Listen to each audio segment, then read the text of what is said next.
ตังทาวันติจากกวสันวสุธารุนันตังตัมปุเสกวิตินาชิตวามุนินโทเตจะสาววตุเตชยมังคลานิอุคิตาคาคมติหาตสุธารุนันตังทาวันติโยปุริมาลวันตังเยเทปิสังกตมโนชิตวามุนินโทตันเตจะสาววตุเตชยมังคลานิกัตวานกาตมุตรังนิวะภาปินิยาจินจายตุตวัจนังชนะกายมาเชสันเตนะโสภวิตินาจิตวามุนินโทตันเตจะสาภวตุเตชยมังคลานิสัจจังมิหายมติสัจจกวาทเกตุงวาภาพิโรธิตมนังอริยังตะโพตังปัญญาปฏิปัจจริโตจิตวามุนินโทตันเตจะสาภวตุเตชยมังคลานินันโทปนันตปุจจังวิมุตตังมหิติงโพเตนะเถระปุจเกนะธัมมาปยันโต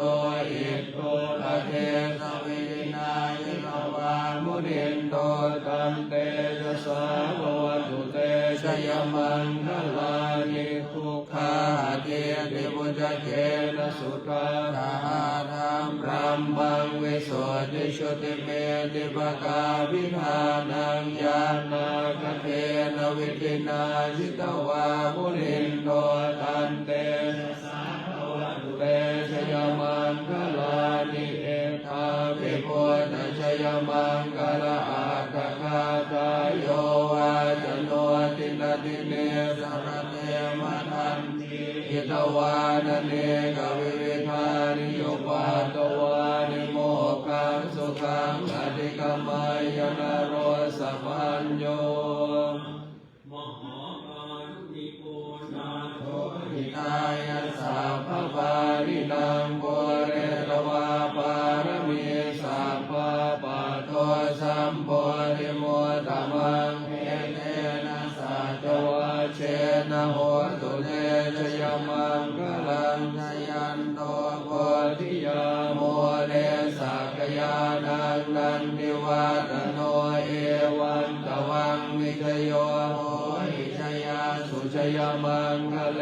อมรายิตปัลลังเกสีเสปัทวิโภคะเลอวิเศเกตาภพุทธานังอาคาปะโตภโมนติสุนาขาตังสุมังคลังสุปาภาตังสุติตังสุขโนสุโมโหโตยสุเยธรรมพรหมจาริสุปทักขินังกายกรรมังวาจากรรมังปทักขินังปทักขินังมโนกรรมังปณิทิเตปทักขินังปทักขินานิกัตวานรพันตาเทปทักขิเน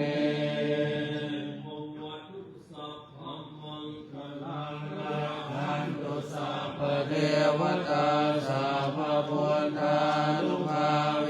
นัสสทาโสติภวันตุเตภวตุสัพพมังคลังราคันตุสัพพเทวตาสัพพธรรมานุภาเวนัสสทาโสติภวันตุเตภวตุสัพพมังคลังราคันตุสัพพเทวตาสัพพธรรมาอาเวนัสสทาโสติภวันตุเต